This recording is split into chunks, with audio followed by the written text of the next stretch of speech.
날이 밝을 무렵 바울은 모든 사람에게 음식을 먹으라고 권하면서 말했습니다. 지난 14일 동안 여러분은 마음을 졸이며 지금까지 아무것도 먹지 않고 지냈습니다. 하지만 이제는 음식을 드십시오. 그래야 살아남을 수 있습니다. 여러분 중에 그 누구도 머리카락 하나도 잃지 않을 것입니다. 바울은 이 말을 하고서 모든 사람 앞에서 빵을 들어 하나님께 감사 기도를 드리고 빵을 떼어 먹기 시작했습니다. 그러자 사람들도 용기를 얻어 음식을 먹었습니다. 배 안에 있던 사람들은 모두 276명이었습니다. 사람들은 음식을 배불리 먹고 나서 식량을 바다에 던져 배를 가볍게 했습니다. 날이 밝았습니다. 사람들은 그곳이 어느 땅인지는 알 수 없었지만 그들의 눈에 모래밭이 있는 항만이 눈에 띄었습니다. 그래서 그들은 어떻게 해서든지 배를 모래밭에 대기로 작정했습니다. 그들은 밧줄을 끊어서 닻을 바다에 내버리는 동시에 키를 묶은 밧줄을 풀었습니다. 그리고 앞돛을 올려서 바람을 타고 해안 쪽으로 배를 몰았습니다. 그러나 배는 두 물살이 만나는 곳에 들어가 모래톱에 걸리고 말았습니다. 뱃머리는 꼼짝도 하지 않고 배 뒤쪽은 거센 파도에 부딪혀 깨어졌습니다.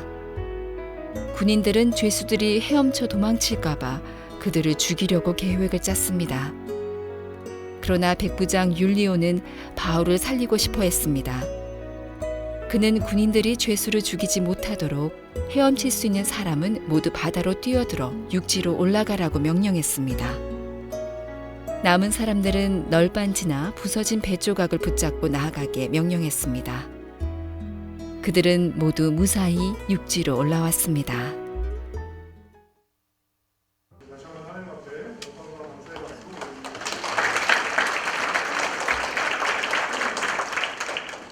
주일 사부 예배에 오신 여러분들 주의 이름으로 축복하고요. 오늘도 예배를 통해서 하나님께서 여러분의 영혼을 만져주시기를 축복합니다. 자, 우리 가슴에 손을 얹고 믿음을 고백하고 하는 말씀 듣도록 하겠습니다. 한번 따라해 주시겠어요? 하나님은 나를 사랑하십니다. 나는 그 사랑 안에 있습니다. 하나님은 오늘 나에게 말씀하실 것입니다. 그 말씀에 능력이 있습니다. 그 말씀에 생명이 있습니다. 나의 마음을 하나님께 열겠습니다.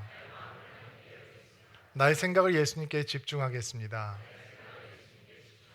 들은 만큼 변합니다. 들은 만큼 행복해집니다. 세 차례 선교 여행을 마친 사도 바울이 예루살렘에서 체포가 됐어요. 5번의 재판을 지나가게 되는데 사도 바울은 재판을 진행하면서 자신의 무죄를 주장하기는 하지만 사슬에서 풀려나고 싶어하는 모습은 전혀 보이지 않아요. 오히려 지난주에 저희가 설교를 보면서 봤듯이 아그리빠 왕 같은 사람은 사도 바울이 로마의 황제에게 상소하지 않았다면 지금 당장이라도 그를 풀어줄 수 있었을 텐데 라고 얘기를 할 만큼 바울은 풀려날 수 있는데도 불구하고 로마에 가야 되겠다라고 마음을 단단하게 먹고 황제에게 상소를 하게 되죠. 그리고 사도행전 27장 말씀은 사도 바울이 로마로 호송되는 장면을 다룬 장입니다. 감옥에 있는 것이 2년 동안 미결수로 남아있는 것이 참 최악의 상황이다라고 생각을 할 수도 있는데 오늘 만나게 되는 사도 바울의 상황은 그거보다 더 최악의 바닥을 치는 상황으로 변하게 됩니다. 27절 내용을 간단하게 설명을 하면 가이사랴를 떠나서 로마로 배를 타고 가게 되는데 폭풍을 만나서 배가 표류하게 되고 그리고 알 수 없는 섬에 14일의 표류 기간을 만들고 배가 다 깨진 상태에서 난파하게 되고 그리고 배를 탔던 모든 사람들이 목숨을 건지고 구출함을 받았다라고 하는 내용이 27절 전체에 나와 있는 내용입니다. 우리가 본문을 읽을 때는 33절부터 44절까지 읽었는데 사실은 우리가 오늘 나누는 내용은 전체 내용이라는 것 기억하시고 설교를 들으시면 되겠습니다. 바울의 후송을 맡고 있었던 책임자는 로마 백부장 율리오라고 하는 사람이었습니다. 로마로 직행하는 배가 없었기 때문에 배를 여러 차례 항구에서 건너가면서 바꾸어가면서 로마를 향해서 여행을 하게 되는데요.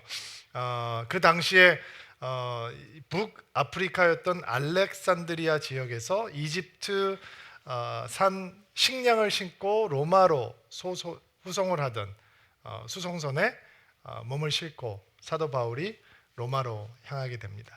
많은 죄수들과 함께 했었습니다. 그러면 유대 지역, 아시아 지역 이런 지역에서 후송되는 죄수들은 어떤 사람들이냐? 옛날에 고대 문화를 연구했던 학자들에 의하면 그 사람들은 바울처럼 황제에게 상소하기 위해서 끌려가는 사람들이 아니라 이미 흉악한 범죄를 짓고 사형 판결을 받았던 사형수들인데, 그럼 그들이 왜 로마로 향하고 있느냐? 왜 로마 영화 배경으로 하는 영화를 보면 컬로세움에서 맹수들이 등장을 하고 막 거기서 맹수들과 싸우다가 처참하게 죽어가는 사람들이 있잖아요. 그러니까 이런 죄수들을 동원해서 로마 사람들의 엔터테인먼트가 되게 했다는 거죠. 그러면 이 사도 바울과 함께 여행을 하고 배에 타고 있었던 사람들 중에 일부가 어떤 사람인지 여러분들께서 쉽게 이해하실 수 있을 것 같아요. 이 여행했던 시기가 어느 정도의 시기냐라고 하는 것을 제공하는 알 수 있는 단서가 등장을 하는데 8절부터 10절까지 말씀인데요. 지금 지중해를 건너가고 있는 항해를 하고 있는데 그 시기가 굉장히 중요한 단서를 제공하거든요. 8절부터 10절까지의 말씀 한번 볼게요. 시작. 우리는 해안가를 따라 어렵게 항해하여 라세아라고 하는 도시에서 가까운 시간을 많이 빼앗긴 데다가 이미 금식 기간도 지나 더 이상 항해하는 것이 위험했으므로 바울은 그들에게 충고했습니다. 여러분, 계속해서 항해를 하다가는 큰 어려움을 겪게 될 것이라고 생각합니다. 배와 짐만 손실될 뿐만 아니라 우리 목숨까지도 잃게 될 것입니다. 자, 지도를 좀 보여드려야 될 것 같은데 지도를 잠깐 올려줘 보세요. 자, 여기 잠깐 봐주세요. 가이사랴라고 하는 곳이 로마 총독이 있던 곳이에요. 여기서 2년 동안 바울이 미결수로 있게 돼요. 여기서 배가 직항으로 이탈리아까지 가는 배가 없기 때문에 여러 도시들을 거쳐가면서 배를 항해하게 되죠. 이렇게 사이프러스라고 하는 키프로스 섬을 돌아서 무라를 거쳐서 니도 앞을 통과해서 내려가는데, 이게 크레타 섬인데 여기에 내려가는데 맞바람이 너무 세서 시간이 너무너무 오래 걸렸어요. 그거 맞바람이 셌다라고 하는 것은 경고였어요.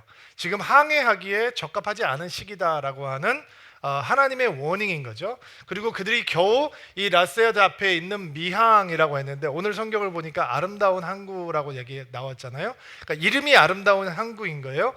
아름다운 항구에 도착을 하니까 사도 바울이 뭐라고 얘기를 하냐면 여기서 더 나아가는 것은 불가하다라고 얘기를 하는 거죠. 이유는 지금 계절이 금식하는 시간이 지났기 때문에 항해하는 것에 적합하지 않다. 그럼 우리가 그 얘기가 무슨 얘기인지 모르잖아요. 금식하는 시간이 지났다라고 하는 게 이게 무슨 얘기냐면 유대인들은 1년에 한 번씩 모든 사람들이 금식을 하거든요. 대속죄일 때 금식을 해요. 이게 유대인 달력으로 7월 10일 경이고 그다음에 지금 이 항해가 일어나고 있는 그 시기가 아마 주후 59년 전으로 생각을 하는데 그때 대속죄일은 우리 시간으로 우리 달력으로 보자면 한 10월 5일 정도 되는 거예요. 그러니까 가을이 시작되고 겨울의 문턱에 들어가는 시절이라고 생각하면 돼요.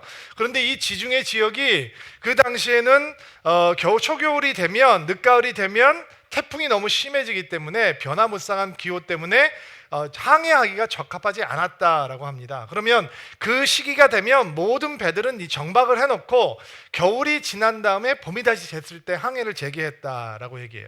사도 바울이 이 미항이라고 하는 아름다운 항구에서 겨울을 나자라고 얘기를 하고 있는 거예요. 근데 율리오라고 하는 백부장도 그 얘기를 듣지 않고 선장도 그 얘기를 듣지 않고 선주도 그 얘기를 듣지 않아요. 그리고 어디로 가자라고 얘기하냐면 여기에 보면 베닉스라고 하는 항구가 있잖아요.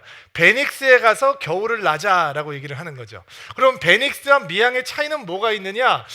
미항이라고 하는 것은 경관이 굉장히 아름다운 곳이었대요. 그런데 흔히 얘기하는 군인들과 뱃사람들이 겨울을 나기에는 별로 향응을 제공할 수 없는 보링한 곳이었다는 거죠. 근데 베닉스라고 하는 것은 오히려 한 40마일, 그러니까 64km 정도 떨어져 있는 곳인데 거기에 가면 훨씬 겨울을 나면서 재미나게 보낼 수 있는 것들이 많이 있는 곳이었다는 거예요. 그래서 율리오도 바울의 말을 무시하고 선장과 선주도 바울의 말을 무시하고 다시 한번 배울을 띄워야 되겠다라고 결정을 하죠. 때마침 바람이 불어와요. 13절 말씀 보세요. 13절 말씀. 마침 남쪽에서 순풍이 불기 시작하자 사람들은 자신들의 계획도 되리라고 생각했습니다. 그래서 그들은 닻을 올리고 크레타 섬 해안을 따라 항해하기 시작했습니다. 지도 한번 다시 올려주세요. 남쪽에서부터 바람이 들어오기 시작하니까 남쪽에서 바람이 부니까 미항에서 베니스로 가는데 밀어 올려주면 되는 거잖아요. 그러니까 사도 바울은 지금 날씨 때문에 항해를 하면 안 된다라고 얘기를 하는 거지만 남풍이 불기 시작하니까 사람들은 백부장과 선주와 선장과 선원들은 자기의 계획대로 밑에서부터 바람이 올라오니까 금방 조금만 가면 우리가 즐길 수 있는 베닉스가 기다리고 있다라고 하면서 항해를 하기 시작했다는 거예요. 여러분들이 주목하셔야 하는 단어는 자신의 계획대로라고 하는 단어예요. 오늘 우리가 보게 되는 사도 바울이 표류하게 되는 이 풍랑은 피할 수 있는 풍랑이었어요. 사도 바울이 처음부터 경고를 했거든요. 가면 안 됩니다. 가면 위험할 수 있습니다. 그런데 오늘 만나게 되는 풍랑은 사람들이 자기 계획대로 하려고 고집을 부리기 때문에 만나게 된 풍랑이에요.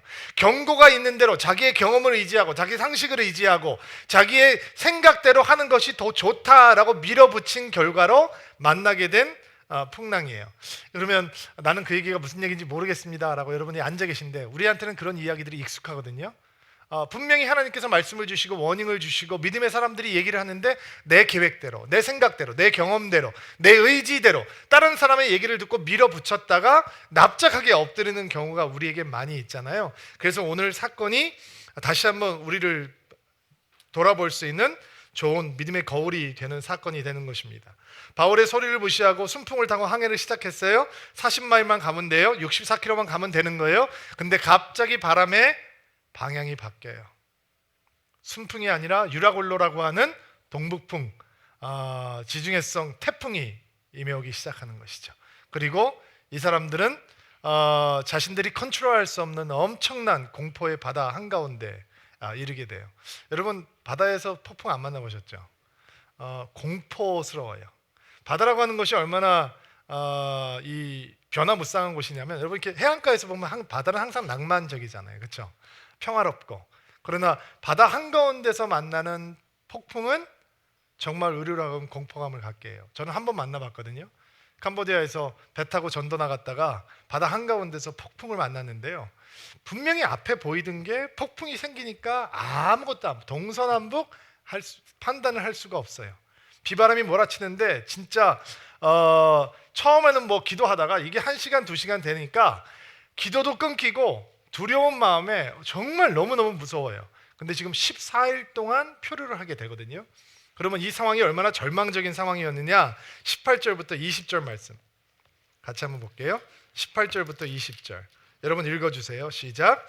우리가 폭풍에 너무도 시달리자 이튿날에는 선원들이 짐을 바다에 내어 던졌습니다. 지금 이게 수송선이에요. 물건을 갖다 나르면서 돈을 벌어야 되는 건데 가장 중요한 게 짐일 것 같은데 폭풍이 다가오자 그 돈이 되는 모든 짐을 갖다 버렸어요. 남의 짐부터 던져버렸겠죠. 그 다음에 자기 짐들도 다 던져버렸을 거예요. 19절 시작. 3일째 되는 날에는 배의 장비마저 내어 던졌습니다. 이거는 무슨 얘기냐? 배를 컨트롤할 수 있는 모든 것들을 다 버렸다는 거예요. 뭐 이런 것들 다 버렸어요. 그러니까 지금 배는 스스로 컨트롤할 수 있는 기능을 상실해 버린 거예요. 그냥 바람이 부는 대로 파도가 미는 대로 갈 수밖에 없는 것이죠. 20절 말씀.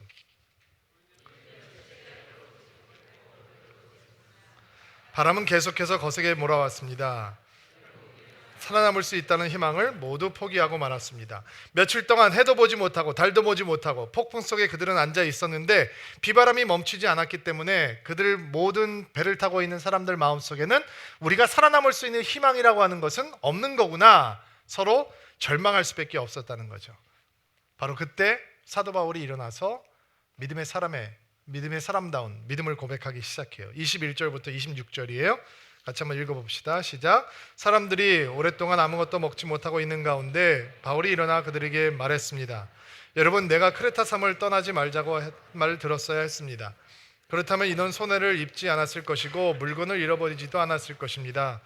하지만 여러분, 이제 제가 권합니다. 용기를 내십시오. 이 배만 잃을 뿐 여러분 중에서는 한 사람도 목숨을 잃지 않을 것입니다. 지난밤에 나의 주님이요 내가 섬기는 하나님의 천사가 내 곁에 나타나 이렇게 말해 주었습니다. 바울아, 두려워하지 마라. 너는 반드시 황제 가이사 앞에 서야 한다. 하나님께서 너와 함께 항해하는 그러니 여러분 용기를 내십시오. 나는 하나님을 믿습니다. 모든 일이 하나님의 천사가 내게 말씀하신 대로 이루어질 것입니다. 우리는 반드시 어떤 섬에 밀려가 닿게 될 것입니다. 여러분, 우리가 가장 먼저 주목해야 되는 사실은 이 절망의 상황에서 희망을 이야기하고 있는 사람은 율리오 백부장이 아니요 선주가 아니요 선장이 아니었다는 거죠. 최악의 바닥을 치는 상황 속에서 희망을 얘기하는 사람은 믿음의 사람이었다는 거예요. 바울. 그게 믿음의 특권이에요. 여러분, 바울이라고 폭풍이 안 보였겠어요? 바울이라고 배멀미 안 왔겠어요? 바울이라고 파도를 안 맞았겠어요? 바울이라도 이 지금 벌어지고 있는 상황이 목숨이 위태로운 상황이다라고 생각하지 않았겠어요? 그러나 그런 상황 속에서도 믿음의 사람이었던 바울은 희망을 얘기하고 소망을 얘기합니다. 당신들이 다치지 않을 것이다. 왜 그게 가능할까요? 어떻게 그것이 가능할까요? 하나님의 말씀이 임해왔기 때문이죠. 하나님께서 천사를 보내서 말씀을 주셨기 때문이에요. 내가 너희와 함께한다. 걱정하지 마라. 두려워하지 마라. 한 명도 다치지 않을 것이다. 너는 곧 무태 달하게 될 것이다. 라고 하는 말씀이 임해왔기 때문이에요. 근데 기억해야 되는 사실은 네가 예루살렘에서 나를 증거한 것처럼 로마에서도 가이사 앞에서 나를 증거해야 된다라고 하는 말씀이 임해왔다는 사실이에요. 여러분, 폭풍이 다가오면 대부분의 사람들은 새로운 은혜를 구해요. 뭔가 강렬한 체험을 하기를 원하는 거죠. 그리고 신앙생활하면서 우리가 범하게 되는 오류는 그 강렬한 체험이 계속 있는 것이 성령 충만이요 은혜 충만이요 신앙생활의 맛이라고 생각하는 거예요. 여러분, 그렇지 않아요. 구약에서 하나님께서 홍해를 가르신 사건은 단 한 번밖에 없었어요. 근데 출애굽 사건 이후에 홍해가 갈라진 다음에 이스라엘 백성들에게 끊임없이 하나님께서 말씀하시는 사실은 기억하라라고 하는 말씀이에요. 출애굽 사건을 잊어버렸던 새로운 제너레이션에게 하나님께서 또 다른 홍해 사건, 또 다른 출애굽 사건을 베풀어 주시고 그들의 마음을 그리고 그들의 믿음을 가꾸어 가시는 것이 아니라 한참 전에 있었던 과거의 사건을 기억하면서 수천 년이 지난 다음에 이스라엘 백성들이 여전히 자신의 믿음을 가질 수 있고 하나님을 향한 신뢰를 가질 수 있는 것이 하나님께서 주시는 믿음의 신비예요. 여러분, 사도 바울이 로마에 가서 가이사의 앞에 서야 할 것이고 로마에서도 복음을 증거해야 될 것이다 라고 하는 것은 새로운 메시지가 아니었어요. 사도 바울이 회심을 했을 때 하나님께서 얘기하시죠. 너는 이방 사람과 여러 왕들과 유대인들 앞에서 예수 그리스도를 증거하는 인생이 될 것이다. 그가 3차 여행을 끝날 때쯤 그는 뭐라고 고백을 하냐면 내가 예루살렘에 가서 예루살렘에 들렸다가 어디를 봐야 된다라고 얘기했죠? 로마를 볼 것이다 라고 얘기했어요. 그가 잡혀있는 동안에 재판을 받고 있는 동안에도 하나님께서 천사를 보내셔서 예수님께서 말씀하시되 너 걱정하지 마라, 두려워하지 마라. 예루살렘에서 나를 증거했던 것처럼 로마에서도 너는 나를, 가이사 앞에서도 나를 증거하게 될 것이다. 그리고 천사가 나타나서 또다시 한번 이 풍랑 속에서 너는 로마의 가이사 앞에서 나를 증거하게 될 것이다 라고 말씀하셨어요.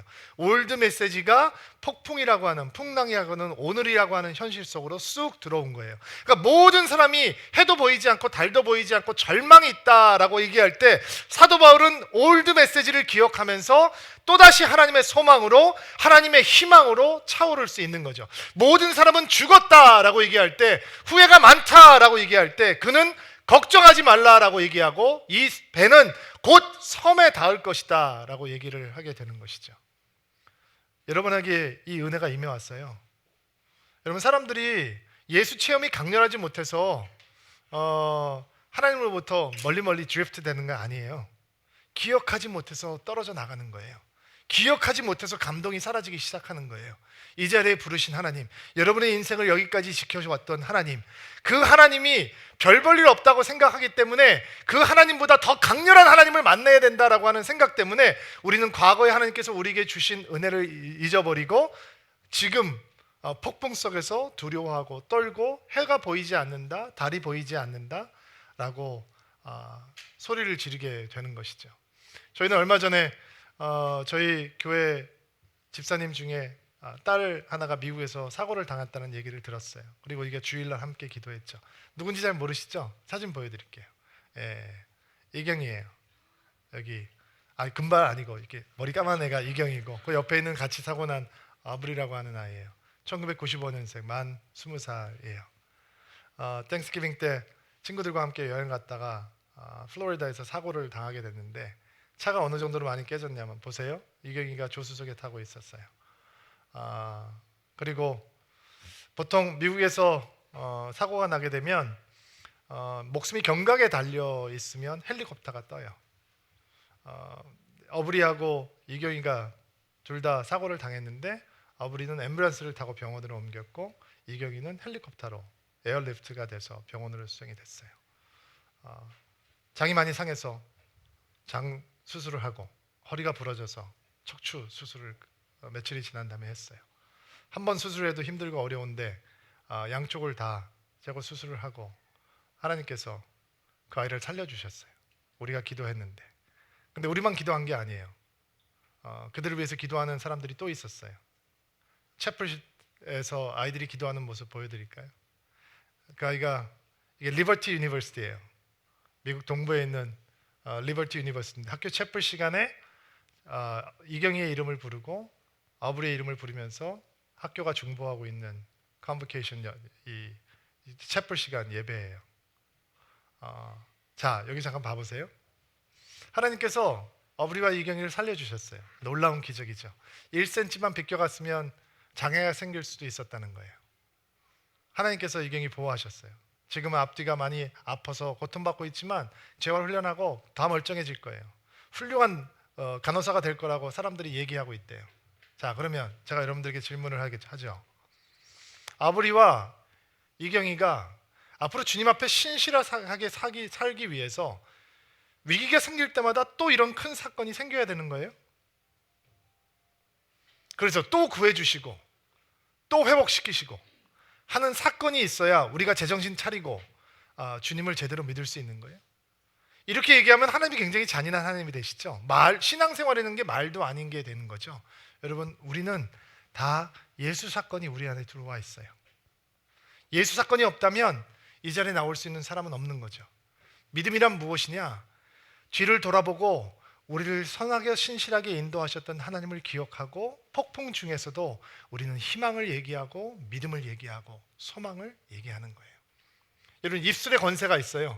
사도 바울이 이런 말씀을 하나님께로부터 전해 들었어요. 근데 사도 바울이 이를 꽉 다물고 있다면, 어느 누구에게도 얘기하지 않았다면 276명 이 풍랑 속에서 14일 동안 표류하고 있던 사람들에게는 어떤 희망의 메시지도 전해지지 못했을 거예요. 그러나 사도 바울이 입술을 열고 얘기하기 시작해요. 아직도 풍랑이 일고 있는데, 아직도 표류하고 있는데 그는 담대하게 이야기하기 시작해요. 너희들 머리칼 하나도 갇히지 않을 것이다. 하나님께서 당신들을 보호해 주실 것이다. 천사께서 나타나셔서 나에게 말씀해 주셨다. 당신들의 인생을 나에게 맡겼다고 말씀해 주셨다. 우리 배가 곧 구원을 얻게 될 것이다 라고 그는 이야기하고 담대하게 선포할 수 있었던 것입니다. 왜냐? 왜 바울이 이렇게 담대할 수 있느냐? 과거가 현재가 됐다라고 얘기했죠. 사도 바울이 이 사건을 만나기 전에 난파를 한 적이 3번이나 있었어요. 고린도후서 11장 21절을 보면 그가 3번 난파를 했고 망망대해를 표류했다라고 얘기해요. 그는 과거에도 하나님께서 그를 어떻게 부르셨는지, 어떻게 인도하셨는지, 어떻게 구해 주셨는지 기억하고 있어요. 그리고 그는 최악 상황 속에서 해도 보이지 아니하고 달도 보이지 않는 상황 속에서 좌절하지 않고 담대하게 하나님을 바라볼 수 있었던 것입니다. 여러분, 그 하나님을 잊었던 것을 회개하실 수 있게 되기를 바랍니다. 하나님, 내가 잊고 있었습니다. 하나님께서 신실하셨는데, 하나님께도 한 번도 나를 놓으신 적이 없었는데 내가 잊고 있었습니다. 내가 너무 무덤덤해지셨습니다. 돌아보고 기억하는 영혼들마다 하나님의 은혜의 힘으로 가득해질 것입니다. 25절 말씀 다시 한번 보세요. 25절 말씀 같이 한번 다시 읽어볼게요. 시작.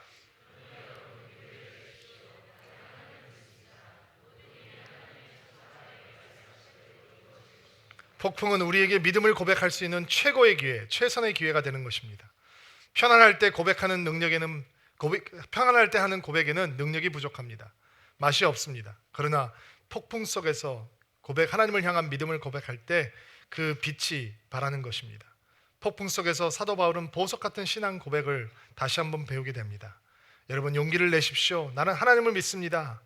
달도 보이지 아니하고 해도 보이지 않는 상황 속에서, 비바람이 몰아치는 상황 속에서, 14일 동안 죽음처럼 표류하고 있는 상황 속에서 그는 이렇게 담대하게 선포하는 것입니다. 나는 하나님을 믿습니다. 섬이 보여서 믿는 것이 아니라 하나님께서 마음에 확신을 주시기 때문에 믿는 것입니다. 여러분이 폭풍 가운데 있다라고 얘기할 때 여러분, 보이지 않는 하나님을 향해서 이렇게 외치실 수 있는 은혜가 됐기를 바랍니다. 하나님, 나는 하나님을 믿습니다. 내가 기도하는 일이 이루어지지 않는 상황 속에서라도 그 하나님을 향해서 나는 주님을 믿습니다. 우리의 삶 속에서 어떤 응답도 없는 것처럼 암담한 상황 속에서도 예수님, 나는 예수님을 믿습니다. 고백할 수 있게 되기를 바랍니다. 그 고백을 통해서 여러분의 영혼이 믿음으로 차오는 것입니다. 은혜로 가득하게 되는 것입니다. 선원들이 14일 동안 사람들이 표류를 하다가 이탈리아 바로 시실리아 섬 바로 앞에 있는 몰타 섬까지 배가 밀려갔어요. 그리고 선원들이 육지에 가까웠다라고 하는 것을 알게 돼요. 어떻게 알았을까요? 배를 안 타보시니까 모르죠. 냄새로 안 돼요. 바다의 한가운데 망망대해에 있을 때의 냄새와 무채 가까웠을 때의 냄새는 다르다는 거예요. 왜? 우리도 바닷가에 가면은 냄새로 알잖아요. 마찬가지로 무태에서 나오는 냄새로 안다는 거예요. 선원들이 길이를 재보니까 40m, 또 바다 깊이를 재보니까 30m. 점점 육지에 가까웠다라고 하는 것을 선원들이 파악을 했어요. 일반 사람들은 모르겠죠. 그리고 선원들이 밤에 탈출을 하려고 구명 보트를 살짝 내려놔요. 근데 바울이 이 성령의 지혜가 발동하기 시작했어요. 백부장을 불러서 선원들이 탈출하려고 하는데 어떻게 알았을까요? 사도 바울이 저기 난파를 3번이나 당해봤다 그랬잖아요. 과거의 경험을 통해서 분명히 알았던 것 같아요. 성령의 지혜로 알았던 것 같아요. 지금 선원들이 탈출을 하려고 그러는데 선원들이 탈출하면 당신들 다 죽어. 그러니까 선원들을 탈출 못하게 막아야 됩니다 라고 얘기를 해요. 그랬더니 구명 보트의 밧줄을 끊어버려요. 이제는 아무것도 없는 거예요. 짐도 없어요. 최소한 식량만 남아있어요. 구명 보트도 없어요. 장비들도 다 버렸어요. 그리고 날이 밝았어요. 보니까 섬이 보이는 거죠. 그리고 사람들이 두근거리는 마음으로 살았다라고 생각을 했을 거예요. 그리고 이제는 그 배를 도출을 올리고 바람을 받아서 그 앞으로 나아가려고, 섬까지 가려고 계획을 잡기 시작해요. 그리고 사도 바울의 영적인 리더십이 다시 시작이 돼요. 36절 말씀, 33절 말씀부터 볼게요. 33절부터 38절까지 말씀까지 같이 한 목소리 읽겠습니다. 시작.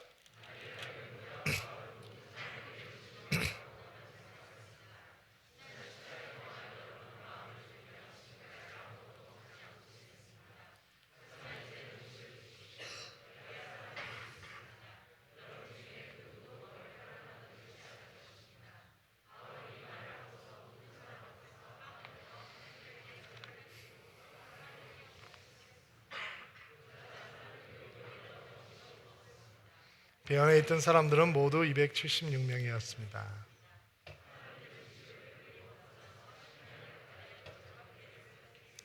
자, 묻히 보여요? 사도 바울이 이야기를 합니다. 당신은 너무 지쳐 있는데 14일 동안 아무것도 먹지 못했는데 이제 같이 식사합시다. 그리고 사도 바울이 떡을 들고 축사하고 감사 기도를 드려요. 사람들이 다 바울을 쳐다봤을 거예요. 여러분, 풍랑이 없을 때 사도 바울이 감사 기도하면 사람들이 쳐다봤을까요? 관심이 없었을 거예요.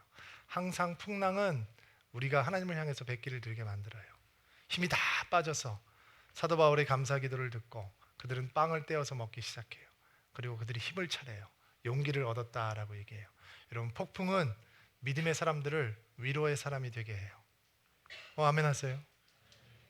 여러분들이 폭풍 속으로 들어가면 믿음의 사람들이기 때문에 여러분이 위로의 사람들이 되는 거예요.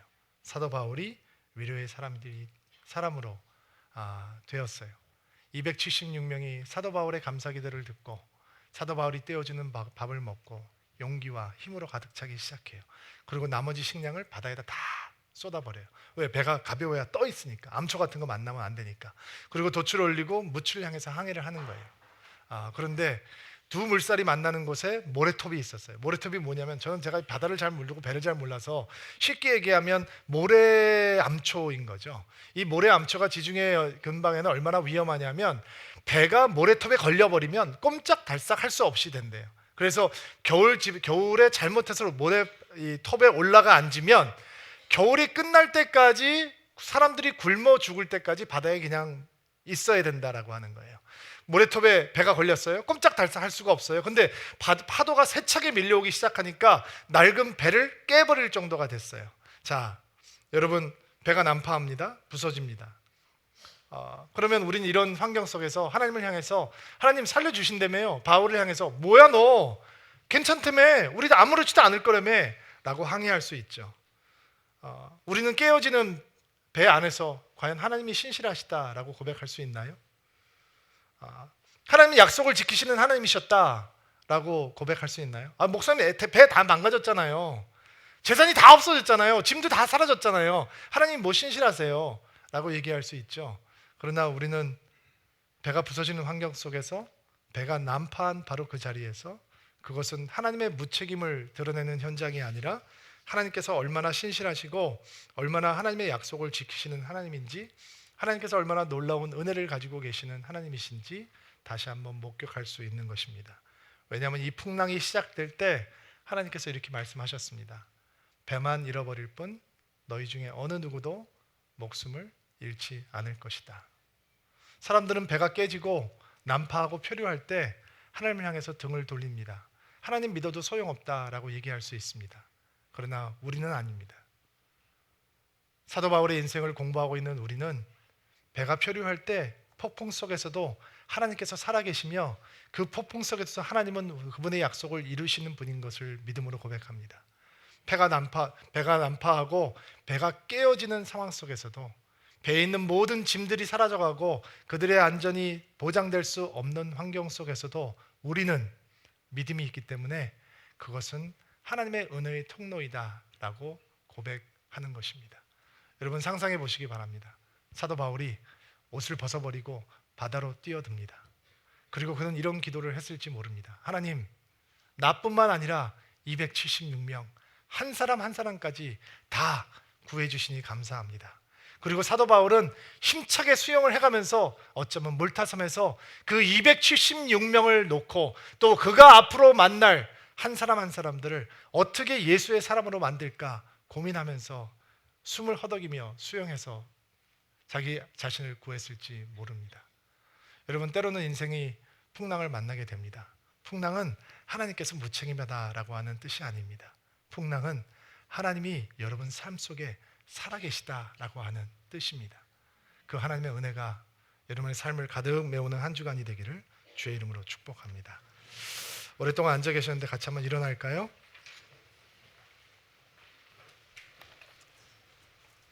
같이 한번 기도합시다. 하나님, 오늘도 주의 말씀을 아멘으로 받습니다. 해도 보이지 아니하고 달도 보이지 아니하고 망망대해를 떠가는 것 같은 막막한 상황 속에서도 이전에 우리를 사랑하시고 인도하셨던 하나님, 그 예수 그리스도의 은혜가 오늘 우리를 붙들어 주실 거라는 믿음의 고백이 우리 가운데 있게 도와주옵소서. 하나님, 모래톱에 걸린 배가 깨어지고 수많은 사람들이 배를 뛰어내리는 것을 보면서 하나님이 무책임하다라고 단정하는 것이 아니라 하나님은 여전히 신실하시며 우리를 구하시는 약속의 하나님인 것을 고백할 수 있는 믿음의 사람들 될 수 있도록 은혜를 베풀어 주옵소서. 예수님의 이름으로 기도하옵나이다.